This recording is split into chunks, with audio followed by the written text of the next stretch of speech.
जय श्रीमन नारायण। परिक्रमा अर्थात परिदक्षिणा का अर्थ होता है भगवान, मंदिर, तीर्थ स्थान या पवित्र वस्तु के चारों ओर दाएं हाथ की ओर से घूमना। प्लस दक्षिणा, प्रदक्षिणा यानी भगवान को अपने दाएं ओर रखकर श्रद्धा से उनकी परिक्रमा करना। परिक्रमा का तात्पर्य ये है, हे प्रभु, आप ही मेरे जीवन का केंद्र हो। मैं आपके चारों ओर घूमता रहूं, आपकी इच्छा में ही मेरा जीवन समर्पित हो। भावार्थ, जब भक्त भगवान के चारों ओर घूमता है, वह अपने अहंकार, पाप और दुख को पीछे छोड़कर ईश्वर के चरणों में समर्पण कर देता है। परिक्रमा करने से मन और आत्मा की शुद्धि होती है। परिक्रमा करते समय व्यक्ति ध्यान, जप या भक्ति में लीन रहता है। इससे मन शांत और निर्मल हो जाता है।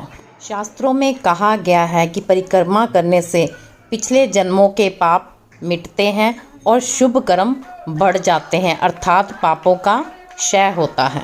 नंबर 3, नियमित परिक्रमा करने से जीवन में आयु वृद्धि, स्वास्थ्य सुख और आत्मिक सुख की प्राप्ति होती है, यानी कि मनुष्य आरोग्य हो जाता है। नंबर 4, परिक्रमा हमें यह याद दिलाती है कि भगवान हमारे जीवन का केंद्र हैं, उनसे ही सब कुछ है।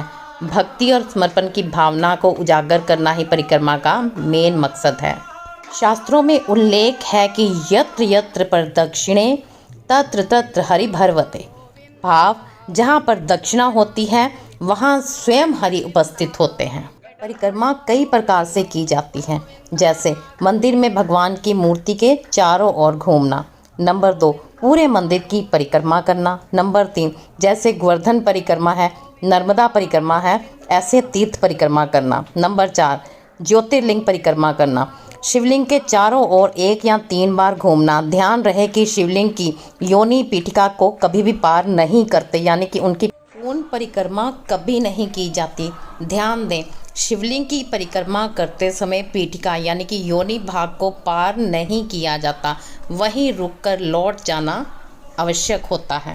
शिवलिंग पर जल चढ़ाने के उपरांत जो जल बाहर प्रवाहित होता है उसे जलधारी, निर्मला या सोमसूत्र भी कहा जाता है। शिव आदि और अनंत हैं, इसलिए इनकी आदि परिक्रमा ही पर्याप्त है। पूर्ण परिक्रमा करने से हम इनको रुष्ट कर देते हैं। तो यदि आप चाहते हैं कि भगवान शिव आप पर कभी भी क्रोधित ना हो, तो कभी भी जीवन में पूर्ण परिक्रमा मत कीजिएगा।